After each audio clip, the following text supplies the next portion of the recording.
General expression for probability.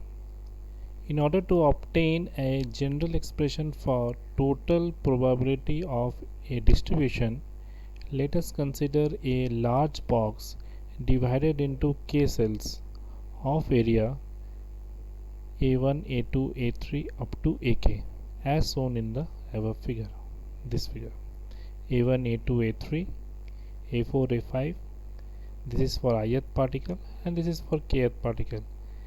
Let us throw n balls into the box in a completely random manner so that no part of a box is favored. n balls को हम लोग इसमें फेंकते हैं और random manner में फेंकेंगे जिससे कोई भी बॉक्स खाली ना रहे.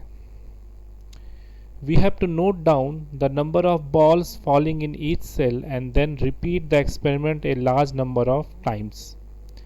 After a large number of observation of distribution of balls among the various cells, a certain distribution occurs more often than any other.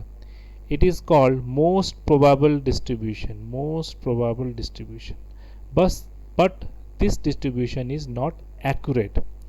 So the probability P that the ball be distributed in a certain way among the cell depends upon two factors. मतलब balls किस तरह से distribute होंगे sales में वो दो factor पे define करेंगे.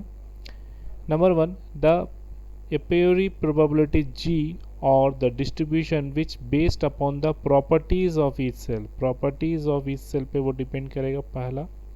Number two, the thermodynamic probability sigma of the distribution which is number of different, this is not omega, this is capital omega, the thermodynamic probability omega of the distribution which is the number of different accessible sequence in which the balls may be distributed among the cells without changing the number of each cell. So using these two properties, thus the balls are explicitly assumed to be identical but distinguishable. मतलब अलग अलग होंगे लेकिन उसको हम लोग कर सकते हैं. The a priori probability Gi that a ball into the ith cell in the ratio of area Ai to be total area capital A of the entire box is given by Gi is equal to small ai area of the ith box divided by total area of the entire box. Greater is the area of the cell, greater is the probability of the ball. इसका ये जितना ज़्यादा बड़ा, क्योंकि ये numerator term है, numerator जितना बड़ा होगा उतना ज़्यादा ये प्रोबेबिलिटी का टर्म ज़्यादा होगा. So greater is the area of the cell, greater is the probability of the ball falling into it, and the cell of equal area have the equal probability of getting the ball. So we have for all the box taken together, for first box A1, second box area is A2. So this, in this way the total area is equal to, for kth, so capital A is equal to A1 plus A2 plus dot dot dot up to AK. This is equation number 2.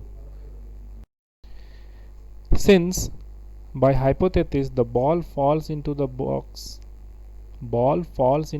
somewhere, it follows then the sum of the period probability of all cells must be equal to 1. Total probability हम लोग जानते हैं किसी भी के term के लिए हमारा क्या होता है 1. So for all the particles taken together G1 G2, this is for box 1, this is for box 2, in this way this is for box K. So the summation of all the period probability is equal to 1. Equation number 3. Since the probability of a composite event is equal to the product of probability of individual and independent event, it follows that the probability of two balls fall simultaneously in the ith ball. अगर मान लें कि ith cell में दो ball एक ही साथ पड़ते हैं तो उस केस में क्या हो जाएगा, उसका प्रोबेबिलिटी Gi इंटू Gi पहले वाले का, और सेम चीज़ क्योंकि वहाँ पे रिपीट कर रहा है, so this is equal to Gi into Gi is equal to Gi square. Therefore the priori probability for Ni ball, मान लेते हैं Ni balls हैं, simultaneously in the ith cell is Gi to the power N I. N I जैसे यहाँ पे 2 है तो इसलिए 2 लिखे हैं, तो एन आई एन पार्टिकल के लिए यहाँ पे जी आई टू द पावर एन आई हो जाएगा। The a priori probability of any particular distribution of n balls among the k cells such that n1 ball fall into first cell, n2 ball falls in second cell, etc. The product of k probabilities of from this is g1 to the power n1 first cell के लिए।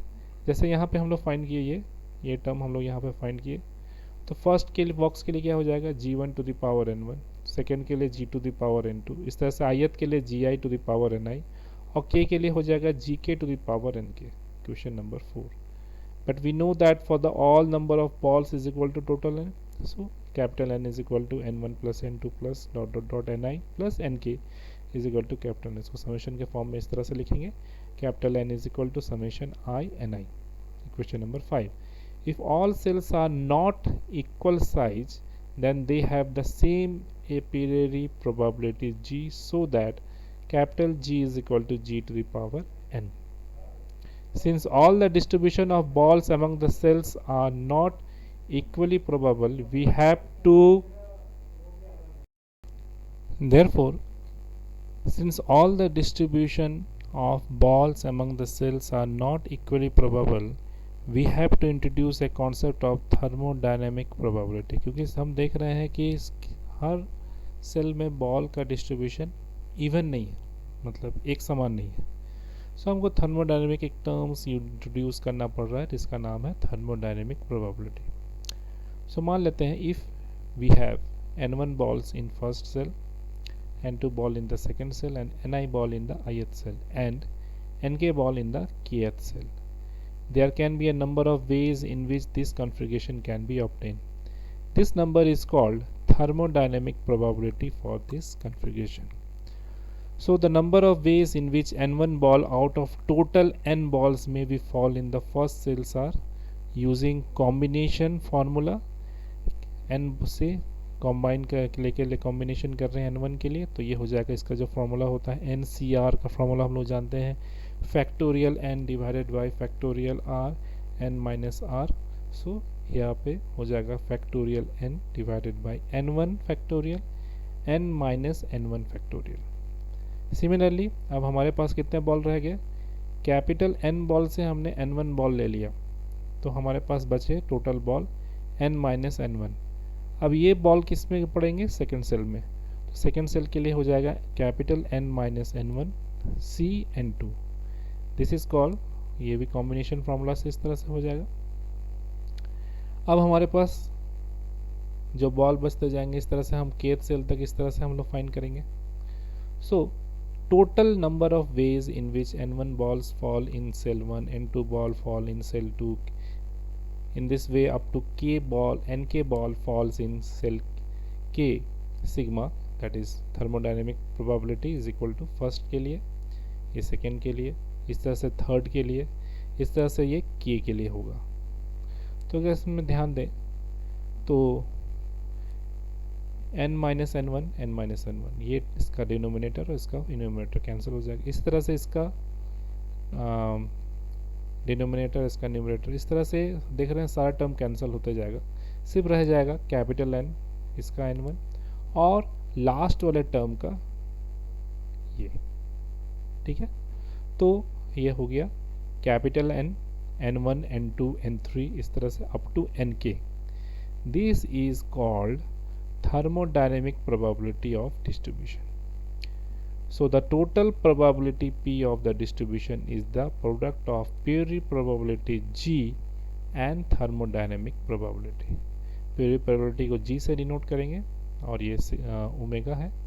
So P is total probability G into omega, तो हमारा value put करेंगे तो omega का value हमारा यहाँ पे ये है, पुट कर दिए, और G का वैल्यू हम लोग ये फाइंड कर चुके हैं पहले, G1 to the power N1, G to the power N2, Gi to the power Ni, Gk to the power Nk। तो समेशन के फॉर्म में n को बाहर निकाल लेंगे, बाकी summation i1 to k Gi to the power Ni divided by Ni is total probability formula। Adding probabilities of all the possible distribution, तो summation यहाँ पर लगा लेंगे, तो इसके आगे एक और समेशन लग जाएगा, इसलिए इस दोनों से समेशन को अलग अलग करने के लिए हम लोग यहाँ पे अलग अलग लिखे। सो ये हमारा हो गया टोटल प्रोबेबिलिटी का formula. So now using multimonial theorem, a generalization, the binomial theorem, we get summation p is equal to g1 plus g2 plus up to gk to the power n. So from equation 3 we have g1 plus g2 up to gk is equal to 1.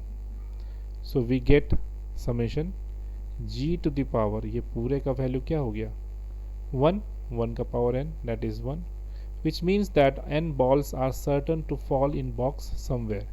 This confirms the correctness of equation 7, मतलब equation 7 मेरा जो सही है उसको ये prove करता है कि ये total probability is equal to क्या आ रहा है 1 आ रहा है। ठीक है, ये total general expression of total probability mathematical derivation में भी और आगे के फॉर्मूलाज में भी ये स्टैटिस्टिकल मैकेनिक्स में यूज़ होता है।